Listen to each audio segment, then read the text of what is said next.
नमस्कार, म रतन गुरुङ। आजबाट हामीले एउटा हाम्रो समसामयिक जुन चर्चा कार्यक्रम छ, हाम्रो वार्ता, त्यो पुनः सुरु गर्न लागिरहेका छौँ। यस हाम्रो वार्ता चर्चा कार्यक्रममा हामी समाजका राजनैतिक अराजनैतिक व्यक्ति विशेषहरूसित हामी चर्चा गर्नेछौँ अनि आजको वर्तमान परिस्थिति अनि भविष्यलाई लिएर जुन प्रकारको एउटा हाम्रो सामाजिक अनि राजनैतिक गतिविधि अनि यसको दशा के कस्तो वर्तमानमा चलिरहेको छ अनि भविष्यमा के कस्तो हुनेछन् त्यसबारेमा हामी यस्ता व्यक्तित्वहरूसित हामी चर्चा गर्नेछौँ।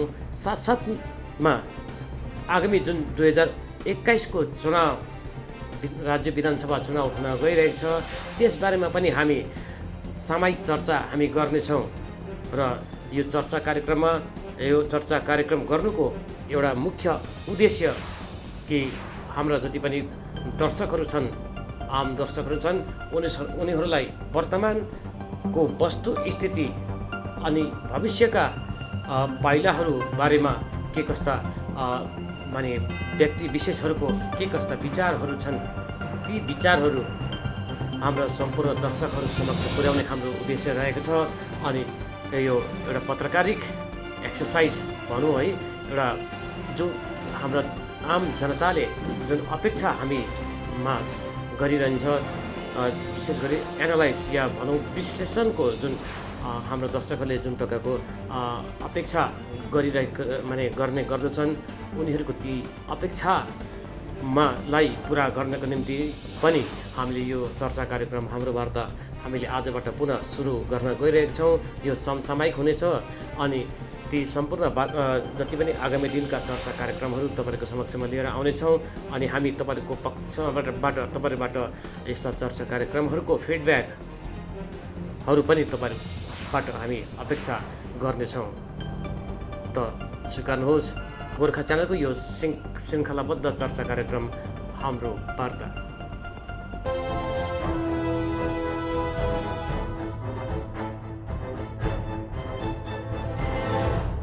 सवाल जनताको, जवाब नेताको। 2019 को लोकसभा इलेक्सनले जुन जनादेश दियो नि, त्यो जनादेशलाई कसरी हेर्नुहुन्छ? के सन्देश दिएको छ त्यो जनादेशले? मतलब जुन चाहिँ मुद्दा छ, मुद्दा हेरेर र गोर्खाको भावनालाई लिएर जो 19मा चाहिँ भाजपाले 4 लाख जस्तोले जितेको कारण चाहिँ त्यो उदय कुमार कुमाईले आजको तारिखमा के माग्दैछ? मलाई राम्रो घर चाहिन्छ। र चर्चाको यो श्रृङ्खलाको पहिलो कडीमा अहिले हामीसित हुनुहुन्छ गोर्खा दुःख निवारक सम्मेलन कालेबुङका सभापति श्री उदय कुमार कुमाई। उदय सर, तपाईँलाई यो चर्चा कार्यक्रममा है तपाईँलाई हामी स्वागत जनाउन चाहन्छु र विशेष गरी यो चर्चा गर्नुको एउटा मुख्य उद्देश्य नै त्यही हो। आज समसामयिक जुन विषय आएको छ है, यसपालिको चुनाव पनि 2021 को चुनाव अब मार्च अप्रिल मई महिनामा 2021 मा हुने होला छ है। तर यो चुनाव त हामीले बहुतै लड्यौँ हैन, धेरै चुनाव हामीले देख्यौँ, तपाईँले त धेरै देख्नु भएको छ, अनुभव पनि तपाईँले बटुल्नु भएको छ। र जहाँसम्मको हाम्रो जातीय सत्ताको कुरा छ, हाम्रो जातीय अनि विशेष गरी पहाडको मानिसहरूको कुरा छ अनि सम्पूर्ण भारतभरिको गोर्खाहरूको माने सवाल छ है। यो सवालमा हामी कहाँदेखि यात्रा हामी सुरु गरेको थियौँ अनि अहिले हामी कहाँ आइपुग्यौँ र यो परिस्थिति अनि भोलिको दिशामा, भोलिको दिनमा त्यो चुनाव अनि चुनाव पछिको दिनहरूलाई कस्तो प्रकारले हेर्नु भएको छ तपाईँले? यसलाई अलिकति आफ्नो दृष्टिकोण तपाईँले राख्नुहोस्। धन्यवाद रतन भाइ। म गोर्खा दुःख निवारक सम्मेलन कालेबुङको अध्यक्ष हुँ, तर अहिले जो तपाईँसँग मेरो वार्तालाप हुन्छ त्यो मेरो व्यक्तिगत विचार हो। र हामीले हाम्रो यो सङ्ग्राम जुन चाहिँ हामी लड्यौँ आफ्नो जातिको अस्तित्व राख्नको निम्ति, आफ्नो त्यो सुरुवात हामीले हेऱ्यौँ भनेदेखि 100 वर्षभन्दा बेसी नागिसक्यो। त्यो सबैलाई विदित भएको, म त्यतापट्टि जाँदिनँ। तर खालि म हाम्रो जो 86 को 82 देखि लिएर 86 सम्मको जो मुभमेन्ट भयो, जुन चाहिँ हामीमा एउटा जागरुक आएको थियो कि हाम्रो आफ्नै एउटा अस्तित्व हुनुपर्छ, आफ्नो आफ्नै वासस्थान हुनुपर्छ भन्नेमा हामीले सबले श्रीमान स्वर्गीय सुभाष घिसिङज्यूको नेतृत्वमा हामी सबै एकत्रित गोर्खेहरू भएर हामी यसलाई उहाँहरूलाई यो मुभमेन्टलाई 100% सपोर्ट दिएको थियौँ। यो भनिन्छ 1200 हाम्रा गोर्खे दाजुभाइ बहिनीहरू पनि शहीद भए होइन। त्योभन्दा अरू घरहरू कतिहरूको नष्ट भयो, ध्वंस भयो। अब त्यति गर्दा गर्दै पनि हामीले जुन चाहिँ आशा राखेका थियौँ अघि त्यो पुरा रूपमा हुन सकेन। किनभनेदेखि हामीले गोर्खा हिल काउन्सिल हामीले थाप्यौँ र के कारणले थाप्यौँ, के बाध्यता थियो त्यो सबैलाई भनिरहनु पर्दैन, जहाँ जानिसक्यो। म यो खालि छुएको मात्रै हाम्रो अलिकति इतिहासले आएको हो नि। र त्यसमा हामीले एउटा के हाम्रो के चाहिँ फलिफाप के राम्रो पायौँ भन्दाखेरि चाहिँ गोर्खा शब्द चाहिँ हामीले पायौँ। एउटा उपलब्धिमा हेऱ्यौँ भनेदेखि गोर्खा शब्द चाहिँ हामीले पायौँ। र त्यस पश्चात फेरि हामी अघि बढ्यौँ भने 2007मा फेरि अर्को एउटा फोर्स आयो कि होइन हामीलाई यो दागोपा जाने चाहिँदैन, गोर्खा हिल काउन्सिल चाहिँदैन, हामीलाई त गोर्खाल्यान्ड चाहिन्छ भन्ने एउटा ठुलो फेरि झोका आयो, ठुलो हावा आयो। सबजना यसमा है लागि परे। त्यसमा म पनि झुमेँ है। अब हामी एउटा सिनियर सिटिजन भएर पनि हामी पनि, तर कुनै राजनीतिक हिसाबले गएको होइन है। अब गर्दाखेरि त्यसमा स्कुलको अरू भन्नुहुन्छ कि टिचर सबैजना जति पनि छन् पहाड खण्डकाहरू डुवर्सकाहरू पनि यसमा उमे। तर अगेन त्यसमा फेरि तर आउँछ। फेरि हामी गयौँ, अब त हाम्रो केही न केही त फलिफाप हुने रहेछ, यसको सफलता चाहिँ आउने रहेछ भनेर हामीले ढुक्क जस्तै है गर्दैथ्यौँ। र पनि फेरि हामी जिटिएमा गोर्खाल्यान्ड टेरिटोरियल एडमिनिस्ट्रेसनमा हामी थपक्क बस्यौँ। ल ठिकै छ भने, कसैले भने होइन यो त थाप्नु हुने थिएन, कसैले भने होइन यो त चौतारा जस्तो हो, होइन यो पछि त हामी उठ्छौँ नि, जान्छौँ नि, हामीले आफ्नो यो जुन चाहिँ मूल मुद्दालाई त छोड्दैनौँ न भनेर भने होला त नि जस्तो पनि लाग्यो।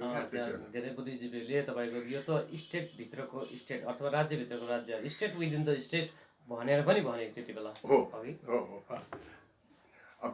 अब जबसम्म हामीले भित्रीय बुद्धि चाल नपाउन्जेलसम्म त बाहिरको हेर्दाखेरि त राम्रै लागेको थियो होइन। होला त नि चौतारा भनेछ, अब हिँड्नु त्यहाँबाट हिँड्नु पर्यो, बिसाउने ठाउँ भनेर भन्यो है। तर त्यसमा पनि फेरि एउटा चिज हामीले फाइदा पाउँदैछौँ के अरे गोर्खाल्यान्ड पायौँ है।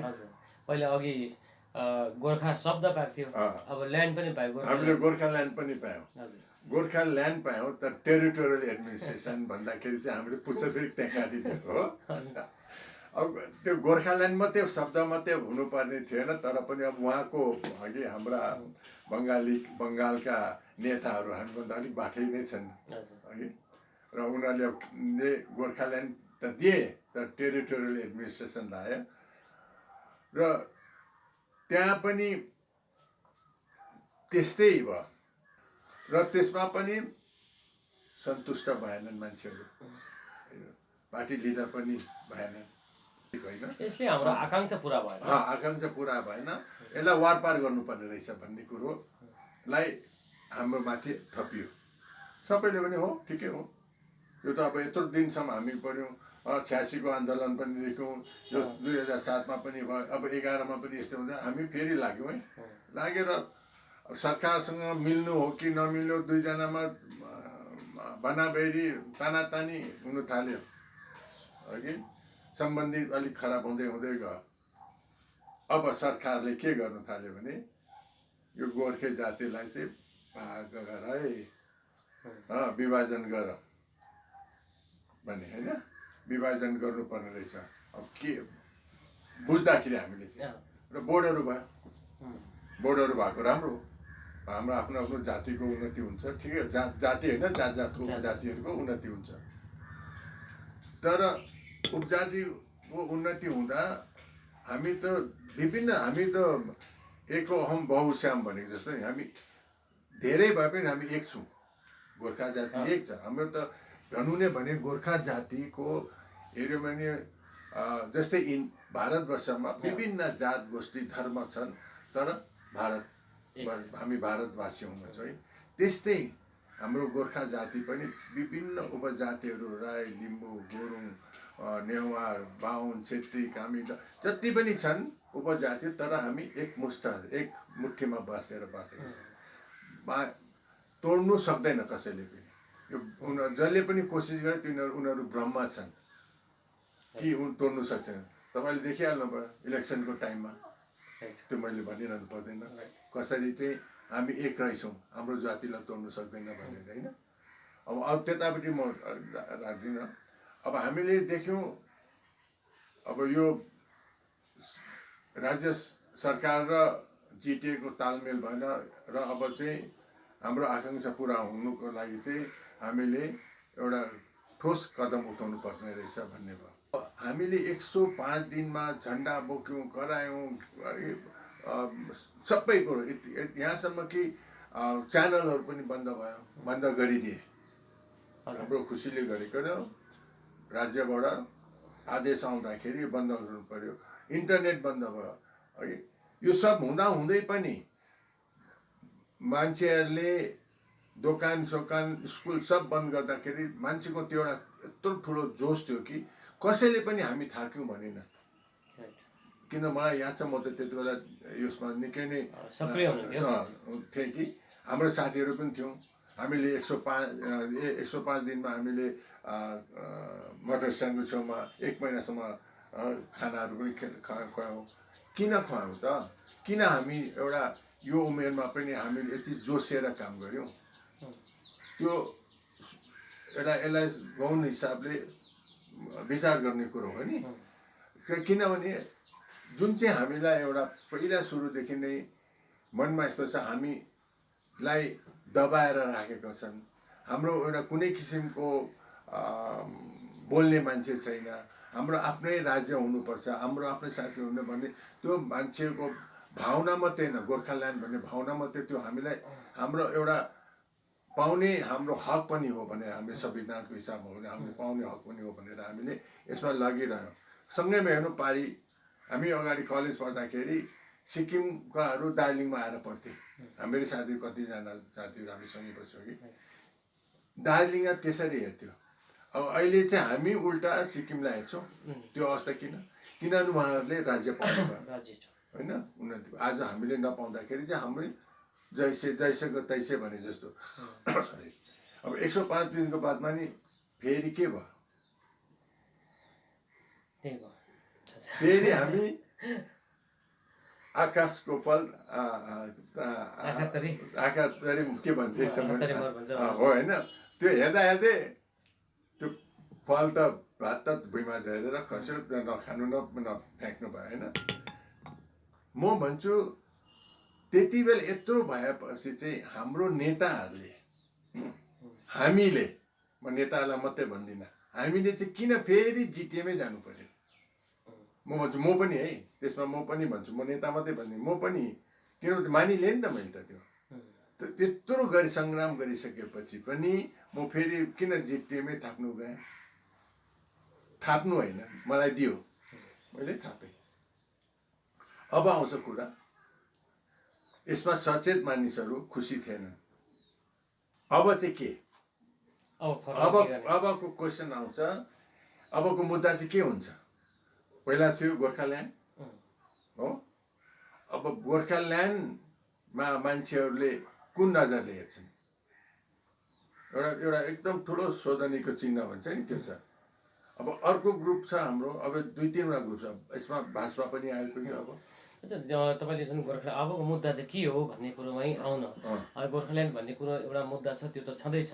तर पनि जुन गोर्खाल्यान्डको जुन अब प्रसङ्ग आउँछ, तर आजको तारिकमा गोर्खाल्यान्ड कहीँ न कहीँ एउटा दुस्साध्य एउटा यस्तो खालको तपाईँको नक्षत्र हो जहाँनिर हामी देख्छौँ तर महसुस गर्न सक्छौँ तर पुग्न सक्दैनौँ हामीले होइन। त्यो महसुस गर्न सक्दैनौँ। त्यस कारणले गर्दा त्यो यात्रा त बहुत माने लामो हुनसक्छ, तर त्यतिन्जेलसम्म चाहिँ हाम्रो यो पिँढी, हाम्रो यो सन्तति त्यति जसम्म हाम्रो खप्ला कि त अघि। त्यस कारणले गर्दाखेरि हामीले अब वस्तुस्थिति जे जस्तो छ त्यसमा सम्झौता गर्नुपर्ने स्थिति छ। स्थिति अब मैले देखिएको छ, जस्तै 86मा त्यही भयो, 2007 पछिको आन्दोलनपछि चाहिँ त्यही भयो। जो लास्टमा गएर अन्त्यमा गएर त्यही जो जस्तो स्थिति छ त्यसमा सम्झौता गर्नुपर्ने स्थिति छ। तपाईँले अघि अघि भन्नुभयो 2017 पछिको त्यत्रो आन्दोलन पछि पनि तपाईँको हामी जिटिएमै चाहिँ जानुहुन्थेन भन्नुको मतलब हो त्यो पनि एउटा वस्तुस्थिति हो त्यति बेलाको। अब त्यो नगरी नहुने भएको कारणले गर्दा चाहिँ अब जिटिएमा होइन अब दियो फेरि लु तिमीहरू चला भने अब चलाउनु पर्ने बाध्यता भयो। त ठिकै छ यहाँसम्म आयो होइन। तर अबको आगामी दिनमा चाहिँ के गर्ने भन्ने कुरो आयो। किनभनेदेखिको यो आगामी दिन 2021को मार्च अप्रिल महिमा फेरि एउटा अर्को चुनाव आउँदैछ। यो राज्यको चुनाव हो अघि, विधानसभाको चुनाव हो आउँदैछ। अनि अब अवश्य पाहाडमा पनि चुनाव हुन्छ। त्यसको निम्ति राजनैतिक पार्टीहरूले आफ्नो आफ्नो अब रणनीतिहरू बनाउन थालेका छन्। पोलिटिकल पार्टीहरूले आफ्नो रणनीति बनाउलान्, तर आम जनताले पनि त कहीँ न कहीँ सोच्नुपर्ने दिन आएको छ है। कहीँ न कहीँ आफ्नै हिसाबले रणनीति आफ्नो मन बनाउनु पर्ने स्थिति आएको छ।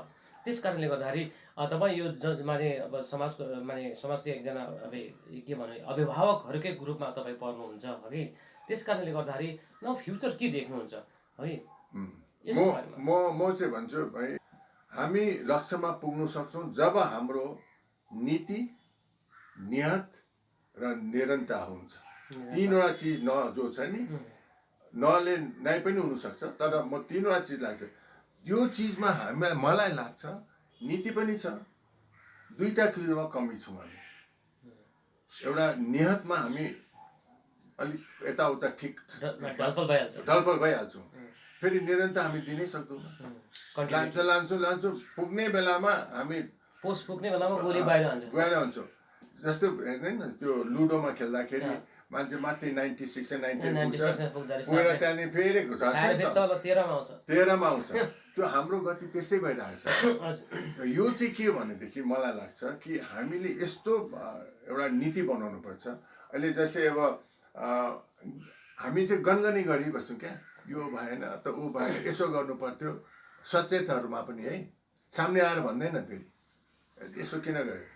तब एउटा यस्तो सचेत ग्रुप आउनुपर्छ, त्यो अराजनीतिक संस्था होस् है र अनुभवी मान्छेहरू होस्, आफ्नो आफ्नो फिल्डमा हुन्छ कि कोही त्यस्तोहरू आएर एउटा ग्रुप बनाएर एउटा प्रेसर ग्रुप जस्तो हुनुपर्छ। प्रेसर ग्रुप हुनुपर्छ। त्यो प्रेसर ग्रुपले चाहिँ यस्तो किसिमको गर्नुपर्छ कि जुन चाहिँ मान्छे चाहिँ हाम्रो लक्ष्यमा पुग्नुको लागि चाहिँ यस्तो मान्छे चुनिनुपर्छ। हाम्रो लक्ष्य के छ भाइ, तपाईँ भन्नुहोस्। अहिलेसम्म हाम्रो लक्ष्य त्यही नै छ। अहिले मान्छेले भावनामा डुब्नु हुँदैन भन्छ नि। आज म भावना त हुन्छै हुन्छ। आज म तपाईँ सिलगढी बेसी टाढो होइन, सिलगढीमा जानुहोस् या कलकत्तामा जानु, एउटा आफ्नै गोर्खालाई देख्दाखेरि अटोमेटिकली त्यो आइहाल्छ। त्यो जहाँको पनि होस्, त्यो भावनै होइन, मेरोसँग सम्बन्ध छ। र सचेत ग्रुप र आयो भनेदेखि र उहाँहरूले चाहिँ यस्तो पाराले एउटा नीति निकाल्नुपर्छ कि जो पनि एउटा के भन्नु, एउटा यसको परिधिभित्र बसेर कि हाम्रो लक्ष्य चाहिँ अहिले पनि छ है मान्छेको हातमा, हामी गोर्खाल्यान्ड नै पाउनुपर्छ भन्ने छ। तपाईँले सोध्नु जसैलाई पनि ठिकै छ। अब जिटी अहिले अमित थापाज्यू र विनय तामाङज्यूको उनीहरूले पनि हामी गोर्खाल्यान्ड नै भन्दैछन्। तर कहीँ न कतै फेरि माथि कन्ट्रोल त माथिबाटै गरेको जस्तो लाग्छ। अब गरेको छ कि छैन, गोर्खाल्यान्ड नदिनेहरूले नै कन्ट्रोल गरेको जस्तो लाग्छ। तपाईँले एउटा प्रेसर ग्रुपको कुरा गर्नुभयो र त्यसो मलाई अलिक स्ट्राइक भयो। किनभने प्रेसर ग्रुपको सन्दर्भमा भर्खरै विशेष गरी युवा जमात अलिकति अहिले माने जुर्मुरिँदैछ। जस्तै दार्जिलिङमा केही दिन अगाडि दार्जिलिङ तपाईँको डिडिएफ भन्ने एउटा पार्टी उनीहरूले खोले, एसपी शर्माहरूले खोले। अनि यता कालेबुङमा नि एउटा नयाँ राजनैतिक पार्टी अथवा सामाजिक सङ्गठनकै रूपमा भए पनि एउटा खोल्ने कुरा गर्दैछ। विशेष गरी उहाँहरूले सोसियल इन्जिनियरिङको कुरा गर्दैछ, सामाजिक अभियान्त्रिकीको कुरा गर्दैछन्। विशेष गरी सिसी शर्मा अनि उनका ग्रुपहरूले गर्दैछन्। अनि तपाईँले अब त्यस्तै खालको एउटा प्रेसर ग्रुपको कुरा गर्नुभएको, त्यो के सोच्नुहुन्छ ती युवाहरूले जुन प्रकारको अब प्रेसर ग्रुप त उहाँले भनेको छैन, तर हामी चाहिँ एउटा एक हिसाबले एउटा सोसियल इन्जिनियरिङहरू भनेपछि जो समाजका जो मेन व्यक्तिहरू छन् है, जो कर्मगारहरू छन्, उहाँहरूलाई लिएर चाहिँ एउटा मञ्च बनाउने, एउटा फोरम बनाउने भन्ने कुरा छ है, एउटा सङ्गठन बनाउने हुनसक्छ भोलिको दिनमा गएर त्यो राजनैतिक पार्टीमा पनि कन्भर्ट हुनसक्छ भन्ने कुरा आइरहेछ। दार्जिलिङको त्यो माने डिडिएफ अनि यताको तपाईँको कालेबुङको यो माने जुन सोसियल इन्जिनियरिङ ग्रुप छ, यसलाई कसरी हेर्नु भएको छ? यही कुरा गर्नुभएको तपाईँले? होइन, मैले त्यो कुन कहाँ कसले संस्थागत निकालिरहेछ अराजक संस्था भनेको, र अहिले तपाईँले भन्नुहुँदैछ नि दार्जिलिङमा कालिङमा किन आयो त, किन यो निस्किँदैछ जग्गा जग्गाबाट युथहरू भयो, जो सचेत वरिष्ठ नागरिकहरू छन् होइन, यो ग्रुपमा पनि त छन् नि, त यो विभिन्न जग्गाबाट निस्किँदैछ, त्यसको मान्ने त केही जरुर छ। किनभने अब हामीले देख्यौँ हामीलाई यस्तो मान्छे चाहिन्छ, एउटा यस्तो नेता चाहिन्छ कि या त हामीलाई यस्तो संस्था चाहिन्छ कि एउटा यस्तो पार्टी चाहिन्छ भन्ने एउटा मनमा मान्छेको जागृत भइरहेको छ क्या।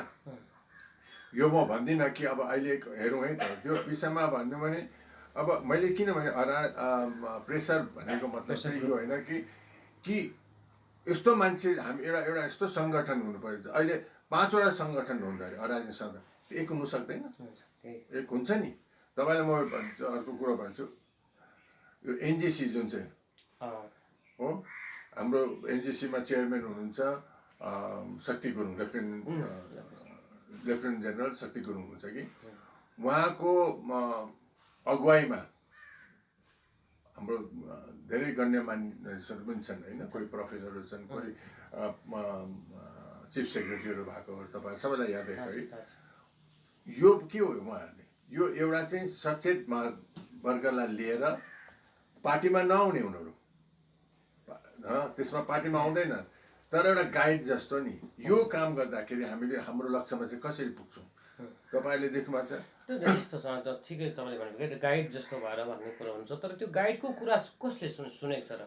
कसले पनि माने सुनेको छैन कि, माने सुन्नै चाहँदैन, अथवा या त अब सुन्न यस कारणले माने चाहँदैन कि उनीहरू एउटा अराजनैतिक पार्टी अथवा मञ्च है, एउटा फोरम छ, त अराजनैतिक कुराको मञ्चको कुरा चाहिँ राजनैतिक फोरमले किन सुन्ने भन्ने कुरा छ। किनभने यो एउटा संस्कारको कुरा अब त्यो अहिले रहेन, त यो खालको एउटा परिस्थिति छ। र अब आजको तारिकमा अब जनताले विशेष गरी पब्लिकले अब राजनीतिको कुरा गर्दाखेरि इलेक्सनलाई भाकेर कुरा गर्नु पर्दाखेरि पहिला हामी उदाहरणको रूपमा 2019को मात्रै उदाहरण लियौँ। 2019को लोकसभा चुनावमा है, हामीले देख्यौँ 2 ध्रुवमा लडाइँ भएको छ। एउटा टिएमसी पार्टी अनि उसका जति पनि एलायन्सहरू छ, अनि अर्को भारतीय जनता पार्टी अनि उसका एलायन्सहरू छ अघि, अनि यही दुईवटा ध्रुवमा नै लडाइँ भयो। तपाईँले भने जस्तो बिचको प्रेसर ग्रुप कुनै के ग्रुप भन्ने कुरो त्यतिलाई गौण थिए है, अलिकति गौण थिए, उनीहरूको प्रभाव र प्रभुत्व त्यति थिएन। यो जति पनि भएको रहल पार्टीहरू छ ती मध्येमा कोही भाजपाको गुटमा गए, त्यो एलायन्समा गए, कोही टिएमसीको एलायन्समा गए, अनि चुनावको जुन परिणाम आयो तपाईँलाई थाहा छ, भाजपाले अब जित्यो होइन, जितिरहेछ। मुद्दा त छँदैछ, गोर्खाल्यान्ड त चाहियो, तर विकास पनि त चाहियो, डेभलपमेन्ट पनि त चाहियो, नानीहरू छ पढ्दैछ, आफ्नो पनि घर चलाउनु पऱ्यो, संसार चलाउनु पऱ्यो होइन, त्यो पनि त चलाउनु पऱ्यो। त्यस कारणले गर्दा आजको तारिकमा पनि मानिसहरूमा एउटा कन्फ्युजन भइरहेको छ कि काहीँ न काहीँ मानिसहरूले त्यो एउटा तपाईँको एउटा मन बनाउनु सकेको छैन, एउटा डिसिजन लिनु सकेको छैन कि यस्तो अवस्थामा चाहिँ के गर्नुपर्ने हो। म भने त तपाईँले भन्नुभयो नि, यो अराजनैतिक संस्थाहरू भयो, प्रेसर ग्रुपहरू भयो, यिनीहरूले गाइड गरेर मान्दा के राजनीतिक पार्टीमा। म एउटा उदाहरण दिएँ, अन्ना हजारेका हेर्नुहोस्, अन्ना हजारे होइन, दिल्लीमा के गरे, उसले त कोही पार्टी बनाएन, प्रेसर ग्रुप नै बनायो नि त पहिला सुरु त, हजारौँ मान्छे आए, त के त्यसमा ऊ के थियो, अन्ना हजारेकोमा उसको नियत ठिक थियो, नीति पनि थियो। उसको के थियो भने कि हामी इलेक्सनमा लड्दैनौँ न, हामी इलेक्सनमा पनि लड्दैनौँ, हामीलाई स्वच्छ भारत करप्सनको अगेन्स्टमा करप्सन फ्री करप्सन फ्री भन्ने थियो। उसले निरन्तर दिइराख्यो होइन। उसको जुन चाहिँ नीतिलाई लेखेर मान्छे हजारौँमा आएर प्रेसर ग्रुप बनाएन। त्यही त सर्वेश्वर, म त यही जान्न चाहन्छु, अन्ना हजारे जस्तोको एउटा अगुवाईमा जुन प्रकारको लाखौँ लाख मानिस भिड थुप्रियो होइन। अब तपाईँको अब स्ट्राइक भयो होइन, स्ट्राइक मिन्स अब हडताल भयो, किसिम भयो है। तर फाइदा के भयो? जुन अन्ना हजारेले देखेको सपना जुन थियो लोकपाल यहाँनिर नियुक्त हुनुपर्छ, त्यो लोकपाल गठन हुनुपर्छ भन्ने, अथवा त्यसको त्यो एउटा लोकपालको नियुक्त हुनुपर्छ भन्ने जुन उनको माग थियो त्यो पुरा भएन। अन्त्यमा लास्टमा त्यहीँबाट अरविन्द केजरीवाल खुद निस्केर राजनैतिक पार्टीमा आए होइन। यो प्रकारले अन्ना हजारेको माने प्रकारले त हुँदैन। यसको निम्ति पोलिटिकल सोल्युसनको निम्ति पोलिटिकल फोरम नै गठन हुनुपर्छ, पोलिटिकल फोरममै आउनुपर्छ भन्ने आयो। त्यस कारणले गर्दा योबाट नै एउटा ठुलो हामीले पाठ माने एक्ज्याक्टली मेरो विचारमा अन्ना हजारेले एउटा के गर्थ्यो, उसले भने अहिले जो तपाईँले भन्नुभयो होइन, पोलिटिकल राजनीतिक पार्टीसँग त संलग्न हुनैपर्छ। तर हामीले पार्टी कसलाई चाहिँ पठाउने? चेस खेल्दाखेरि घोडालाई चाहिँ कहाँ बढाउने, कसलाई चाहिँ बढाउने? त्यस्तो मान्छेलाई बढाउनु पर्यो नि। सिपाहीहरू त छँदैछ होइन। सिपाहीहरू जब सिपाही भएपछि घोडा त निकाल्नै पर्यो एकजना, ल घोडा बढाउनु पर्यो। घोडा बढाउने मान्छे त्यस्तो हुनुपर्छ। त्यति बेला बनिनु सक्छ। अहिले त्यो भन्ने हाम्रोमा कोही ल्याकत पनि छैन, भन्नु पनि सकिँदैन। त्यो ग्रुप जब हामी सबै एउटा समूहमा आउँछौँ होइन, र एउटा ग्रुप ठुलो ग्रुप हुन्छ, त्यो चाहिँ अब आउला बिस्तारै बिस्तारै आउँछ। यो कुरा तपाईँ याद भन्नुहोस्, आज याद गर्नुहोस्, यो 1 महिना 2 महिना या 6 महिनामा इलेक्सनको अगाडि यो ग्रुप कुनै न कुनै 2-4वटा ग्रुप आएर यो आउँछै आउँछ। किन मान्छेहरू थाकिसकेको छ है। अन्त यो अब जस्तै म एउटा सानो अलिकति प्रसङ्ग बाहिर गर्ने, अब अहिले जुन चाहिँ कोभिड-19मा है जिटिएले जुन चाहिँ काम गरिरहेछ नि, त्यो त सराहनीय गर्नु छ होइन, प्रशंसाकृत गर्नु छ। जस्तै अमित थापाज्यूले जो आउनुभयो यहाँ कालेबुङमा पनि रात बिरात बसेर यो कसरी यो कोरोनालाई लड्नुपर्छ। तल एउटा हस्पिटल, कोरोना भाइरसको लागि हस्पिटल खोल्नु सानो कुरो होइन होइन। त्यसरी नै नगरपालिका हाम्रो चेयरम्यान रवि प्रधानज्यूको नेतृत्वमा उहाँको टिमहरूले काम गरेको छ नि, हो यस्तो। तर पार्टी बिनाको यस्तो मान्छे पाउनु सक्दैनौँ हामी। रहेछ त काम गर्ने हो भने। अहिले हाम्रो जिटिएमा अनित थापा जुन चाहिँ काम गर्नुभयो भने कोभिड, म एउटा मात्रै दृष्टान्त दिन्छु, गर्नुभएको छ, सबैले प्रशंसा गरिरहेछ होइन र। यस्तो मान्छे हामीले पाउला नि त, जुन चाहिँ त्यो सिपाहीहरूले चाहिँ लु है त तिमी नै तपाईँ नै जानुहोस् भनेर र लक्ष्यमा पुऱ्यायो। अब उसले नै बाटो बिर्सिदियो भने त हामी भन्नु सक्दैनौँ। जसरी 86मा तपाईँ परिकल्पना गर्नुभएको माने प्रेसर ग्रुप भनौँ न है, त्यो चाहिँ तपाईँको अराजनीतिक संस्था हुनु, त्यो त पहिलो शर्त चाहिँ अराजनैतिक हुनु पर्यो होइन, राजनैतिक हुनु भएन। अनि त्यसमा चाहिँ जति पनि अहिलेको वर्तमानमा रहेको जति पनि सङ्घ संस्थाहरू छ, व्यक्ति विशेषहरू छ जो न्युट्रल बसिरहेको छन्, उनीहरू सबै त्यसमा आउनु पर्यो। आएर एउटा भोइस दिनु पर्यो, एउटा आवाज आउनु पर्यो नि त होइन। किनभने एउटा सङ्गठनको एउटा आवाज अर्को आवाज भयो भने त फेरि त्यो त बजार जस्तो भयो, त्यस्तो त कसको के हो, त्यो भिडको आवाज मात्रै हुने भयो। त्यस कारणले गर्दाखेरि एउटा प्रेसर ग्रुप चाहिँ त्यो माने एउटा ठप्छन् जस्तो। अब यसमा पनि अब अहिले हामीले सचेत भएर हामीलाई अर्को चाहिन्छ, हामीले बहुत देखिसक्यौँ, अब हामी सहनु सक्दैनौँ, हाम्रो लक्ष्यमा पुग्न यो जब हामी एक मिल्छौँ नि है, त्यसमा पनि कतिजना छुटेर भङ्गारेर जान्छ नि। किन उसमा जो स्वार्थ छ नि त्यो चाहिँ फेरि निस्केर जान्छ नि। तपाईँ यता बताउनुहोस् न, ठिक छ, अन्त्यमा यो कुरोलाई बताउनुहोस् न, ठिक छ। त्यो प्रेसर ग्रुपहरूमध्येमा तपाईँ पनि एकजना हुनुहुन्छ होइन, तपाईँ पनि एकजना यस्तो आउनुपर्छ भनेपछि त तपाईँ पनि त आउनुहुन्छ भनेदेखिको तपाईँले मलाई यो कुरो बताइदिनुहोस्, 2019को इलेक्सनलाई लिएर तपाईँले के देख्नुभयो, के पाठ लिनुभयो, के 2019को लोकसभा इलेक्सनले जुन जनादेश दियो नि, त्यो जनादेशलाई कसरी हेर्नुहुन्छ? के सन्देश दिएको छ त्यो जनादेशले?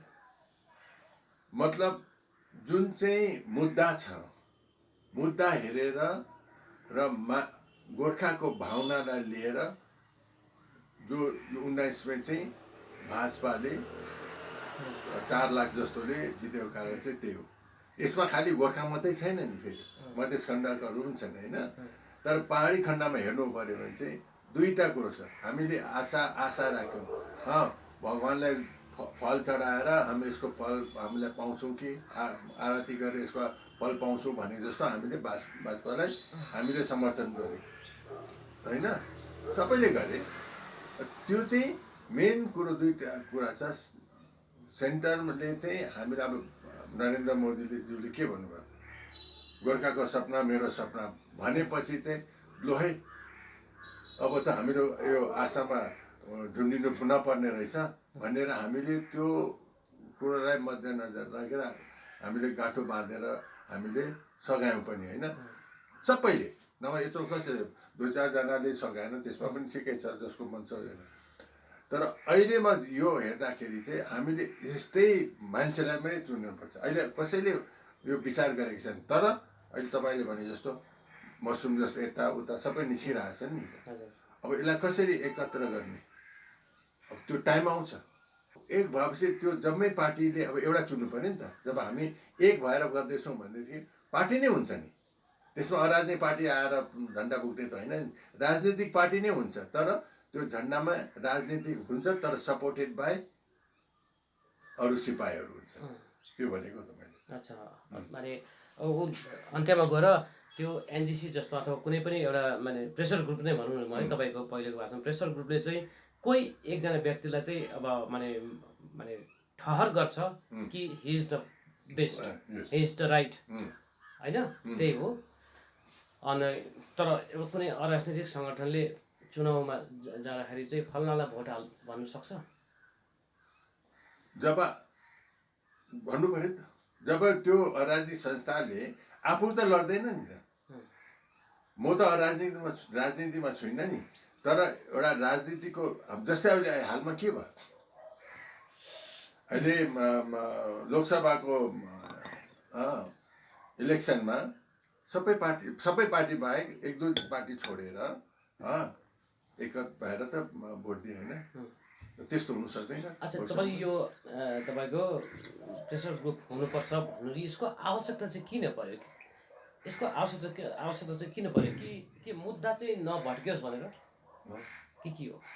आवश्यकता मुद्दा चाहिँ नभट्कियोस् भनेर एउटा बडा तपाईँले एउटा मलाई मेरो हिसाबमा चाहिँ अलिकति कडकवाला सोध भयो। किनभने यसमा मैले त्यो भित्र पसेर भन्नु पऱ्यो भनेदेखि कतिलाई आघात पर्छ हो, त्यो नभनेको होला, ठिक होला।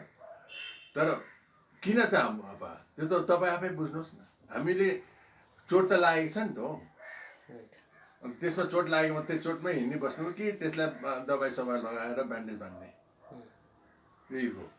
अब मान्छेले धेरैले चेतिसकेको छ, धेरैले। मैले त्यही कारण अब बुझ्ने मान्छे सचेत मानिसहरू आइसकेका छन् भाइ, म तपाईँलाई यति भन्छु, आइसकेका छन्, आउँछन् पनि।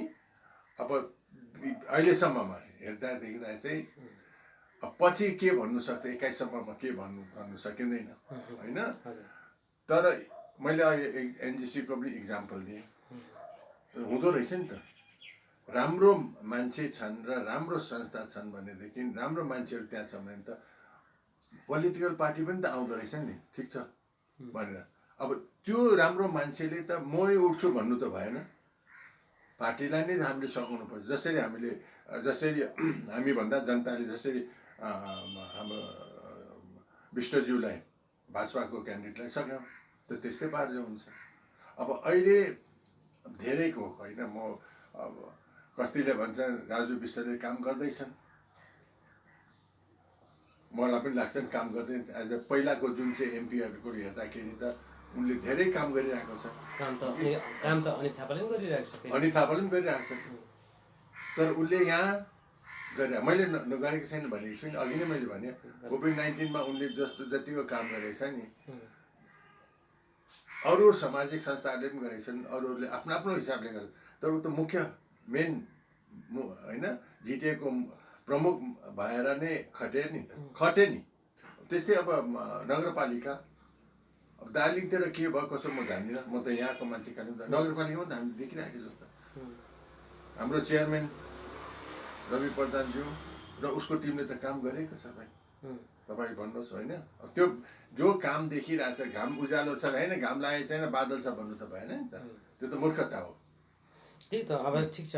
सवाल चाहिँ अब भोलिको दिनमा अब इलेक्सन आउँछ, इलेक्सन हामीले कुन आधारमा चुन्नुपर्ने, व्यक्तिको काम हेरेर जुन प्रकारले भन्नुहुन्छ अनित थापाले काम गरिरहेछन्, रवि प्रधानले पनि आफ्नो ठाउँमा काम गरिरहेका छन्, दार्जिलिङमा माने खर्साङको नगरपालिकाले काम गरिरहेछन्, मिरिकले गरिरहेछ, दार्जिलिङमा खैर अहिले त्यो डिजल्भ छ होइन, त्यहाँ एसडिओले चलाउँछ, तपाईँ काम त भइरहेछ, डेभलपमेन्ट कामहरू पनि भइरहेको छ। त अबको इलेक्सन चाहिँ के हो, माने यो डेभलपमेन्टको आधारमा नै जनप्रतिनिधि चुन्नुपर्ने हो, त्यो समय आयो। डेभलपमेन्ट भन्दा तपाईँले के बुझ्नुहुन्छ? डेभलपमेन्ट मतलब के हो? डेभलपमेन्ट अहिले हेऱ्यौँ भनेदेखि चिया बगानको अवस्था कस्तो छ, मेन है हाम्रो इन्डस्ट्री हेऱ्यौँ भने सिन्कोनाको अवस्था कस्तो छ होइन। डेभलपमेन्ट भनेको मलाई अर्कै छ। डेभलपमेन्ट कसरी हुन्छ? अब हाम्रो जो तल्लो दर्जाकाहरूले होइन, भाइ बहिनीहरूले कतिको काम पाइरहेका छन्, बेरोजगारीलाई कसरी यो बेरोजगारी बनाउने, त्यतातिर हामीले ध्यान दिएको छौँ या छौँन, त्यो लेखाजोखा हुन्छ। यो जम्मै कुरो त डेभलपमेन्टमा आयो त, आयो त आयो, डेभलपमेन्ट आयो त्यो डेभलपभित्र पस्छ त, आएको छ कि आएको छैन त हामी जनताले विचार गर्छ नि त। आज हेर्नुहोस् जिटिएको अनुसारमा हाम्रो पञ्चायत कतिवटा हुनुपर्ने थियो, 3 स्टेजमा हुनुपर्ने थियो, अहिले भयो किन भएन? त्यही त अल जो माने डेभलपमेन्टको यो इलिमेन्ट्सहरू है, तत्त्वहरू हो। त्यस कारण मूल रूपमा पहाडवासीले गोर्खाहरूले के मागेको, डेभलपमेन्ट मागेको हेर्नुहोस् है, आज म काम गर्दैछु, आज तपाईँ भनिदिनुहोस् उदय कुमार कुमाईले आजको तारिकमा के माग्दैछ? मलाई राम्रो घर चाहिन्छ, मेरो घरभित्र वरिपरि साफ सुग्घर र हुनुपर्छ, मलाई चाहिने चिज मैले मेरो घरमा इन्तजाम हुनुपर्छ। एक्ज्याक्टली यो मैले कुन हिसाबमा भनेँ तपाईँ बुझ्नु। मलाई गोर्खाल्यान्ड चाहिन्छ नि हो। आज म एकदम स्पष्ट रूपमा मलाई चाहिन्छ गोर्खाल्यान्ड, तर लडाइँ गरेर होइन, घर तोडेर होइन, अघि बाटो भत्काएर होइन, त्यो पाराले होइन, बौद्धिक हिसाब पनि त छ नि होइन। तपाईँको भनेमा घर अर्थात् गोर्खाल्यान्ड चाहिन्छ, तपाईँलाई प्रायोरिटी त्यो चाहिन्छ, प्रायोरिटी होइन। यो हामीले किन चाहिन्छ यस आज हामी कहाँ हेर्नुहोस् है, म एउटा कुरा, आज नेपालका प्राइम मिनिस्टरले राम नेपालमा अयोध्या नेपालमा छ भने हो, राम नेपालमा जन्मेको, रामलाई त नेपाली भने अच्छा, त्यो सुनेर म के अरे कम्प्युटर बाबा र उसको जमातले के भने 3 दिनभित्रमा ओले प्राइम मिनिस्टरले चाहिँ माफी मागेन भने भारतवर्षभरिका नेपालले खेद्छौँ भने। किन भन्यो? आज किन भने हाम्रो त अस्तित्व नै रहन्छ नि, हाम्रो त जोगाड नै छैन यहाँ त। मेरो अन्तमा यही छ, हामी भावनामा पनि हिँड्नै पर्छ। अघि मैले भने अनि यही भन्दैछ यो म तपाईँकोमा आउँछ, तपाईँ अहिले यसलाई तपाईँले माने कन्क्लुड गर्नु होला। हामीले भावनाको राजनीति गर्नु हुँदैन, हामी भावनामा बग्नु हुँदैन, हामी प्र्याक्टिकल हुनुपर्छ, यथार्थको राजनीति गर्नुपर्छ भन्ने कुरा छ। अब पहाडमा यही कुरो भइरहेछ। आजको दिनमा 2014 माने तपाईँको 86को आन्दोलन बारीकीले हेऱ्यो भनेदेखिको त्यो यथार्थवादी आन्दोलन के अरे यथार्थवादी राजनीति जो सिपिएमले गर्दैथ्यो, ठिकै छ त हौ भन्ने सिपिएमको कुरा थियो। त्यो कम्युनिस्ट सरकार थियो होइन, उनीहरूको भनाइ थियो। फेरि अब सुभाष घिसिङको उनीहरू होइन, हाम्रो पनि आफ्नो केही किपट हुनुपर्छ, एउटा भावनाको हो नि त, त्यो त भावनाको राजनीति चलेको थियो। त्यही बिचमा भावना र यथार्थमै द्वन्द्व चलेको थियो अघि। त्यस्तै प्रकारले 2007 मा नि यथार्थ र भावनाकै द्वन्द्व चलेको हो। त्यसपछि अब अहिले पनि त्यही छ। 2019 मा चाहिँ 19 को जुन लोकसभा इलेक्सन छ त्यही यथार्थवादी र भावनावादीमै तपाईँको भावनावादी राजनीतिमै कोही लडाइँ थियो र अहिले पनि पहाडमा यही भइरहेछ। हामी भावनामा बग्नु हुँदैन। जो यथार्थवादी राजनीतिज्ञहरू छन् उनीहरूले भन्दैछ हामी प्र्याक्टिकल हुनुपर्छ। त प्र्याक्टिकल भनेको चाहिँ प्र्याक्टिकल भनेको चाहिँ जस्तै अब तिमीलाई के अरे मानेर इमिडिएट तिम्रो के अरे घर चाहियो, माने यस्तो घरमा बस्ने घर चाहियो अरे होइन, त्यो त गोर्खाल्यान्ड भनेर त्यो कहिले हुँदैन। अनि त तिमीलाई बाटोघाटो चाहियो, तिमी स्कुल चाहियो, तिमीलाई आफ्नो छोराछोरीको वेलबिङ सबै कुरो चाहियो। यो त यो यतापट्टि जानुपर्छ। यो चाहिँ यथार्थ हो। किनभने हामीलाई त्यो होइन दिनभरि नारा जुलुस हामी गऱ्यौँ है, जिन्दाबाद र मुर्दाबाद हामीले भन्यौँ, तर बेलुका हामीलाई खाना त चाहिन्छ। अनि त्यो खाना कसले दिन्छ? त्यो दिने त्यो खाना कसरी आउँदैछ?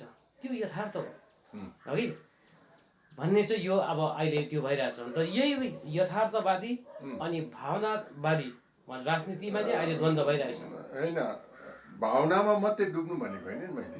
भावनामा मात्रै आज मलाई मेरो गोर्खाहरूलाई एउटा वासस्थान चाहिन्छ, गोर्खाल्यान्ड चाहिन्छ मात्रै, त्यसमा मात्रै भावना मात्रै हुनुपर्छ नि। डेभलपमेन्ट पनि हुनुपर्छ। किन हुनु हुँदैन? आज के अरे तेलङ्गानाले कसरी पायो? के तेलङ्गानाले कसरी पायो त? होइन, छत्तिसगढले कसरी पायो त? हामीले त्यहाँबाट शिक्षा लिन सक्दैनौँ न? हामीलाई त चाहिन्छ नि। मैले भनेको मतलब हामीले भावनामा मात्रै डुब्नु हुँदैन। यो एउटा हाम्रो घर वासस्थान पनि हुनुपर्छ, सँगसँगै डेभलपमेन्ट पनि हुन्छ।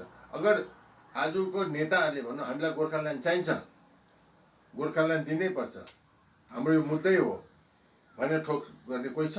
त्यो त ताकपरितिबाटै नत्र गोतामै भनेको जस्तो भयो नि। त्यो त तपाईँले एउटा क्लियर कन्सेप्ट हुनु पऱ्यो नि त होइन। कि तपाईँलाई त गोर्खाल्यान्ड चाहियो त्यसमा जाउँ, ठिक छ, होइन तिमीलाई त डेभलपमेन्ट चाहिएको हो भनेदेखि त तिमी फेरि गोर्खाल्यान्डको नाटक किन गर्छौ? राज्य त हुनु पाउनु पऱ्यो नि त। डेभलपमेन्ट त आइहाल्छ मलाई लाग्छ। अब यत्रो वर्षसम्म हामी त्यो गोल हाल्नु आउँदाखेरि फेरि फर्केर आफ्नै गोल पोस्टमा आउनु। त्यसको मतलब तपाईँले गोर्खाल्यान्डको निम्ति अथवा माने सेपरेट स्टेटको निम्ति चाहिँ हामीले विकाससित सम्झौता गर्नु हुँदैन भन्नु चाहनु भएको। विकास पनि थाप्दै गर्नुपर्छ होइन, विकास पनि लिँदै गर्नुपर्छ। तर गोर्खाल्यान्ड जुन छ माने जुन तपाईँको भनौँ न सेपरेट जुन तपाईँको अघि इमोसन जुन छ है, भावना जुन छ त्यसलाई पनि हामीले मर्नु हुँदैन नि। त्यही भन्नु चाहनु? मर्नु दिनु हुँदैन। आज मेरो इच्छा होइन, मेरो इच्छा मतलब जनता कतिजनाको छ, कतिको नहोला। कसैले भन्दा होइन डेभलपमेन्ट भयो भने भइहाल्छ भन्दा, तर कतिजनाको त छ नि। यो हाम्रो गोर्खा आफ्नो अस्तित्वको लागि एउटा राज्य हुनुपर्छ भन्ने छ।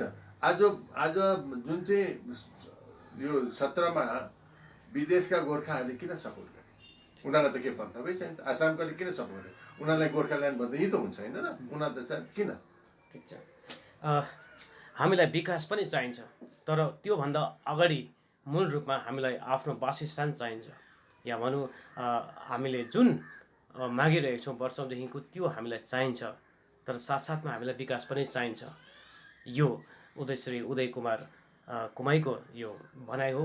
अनि मुद्दा जुन छ, मुद्दासित भनेदेखिको कहीँ न कहीँ विकासले सम्झौता गरेको हुँदैन भन्ने कुरो पनि उहाँले त्यो उहाँको भनाइको आशय त्यो आएको छ।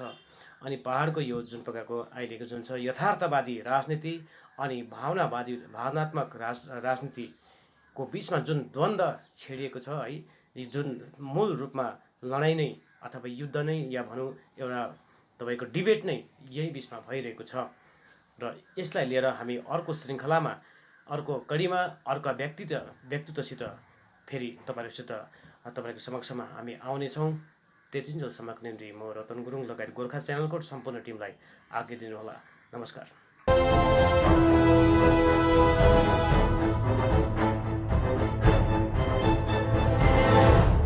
सवाल जनताको, जवाब नेताको।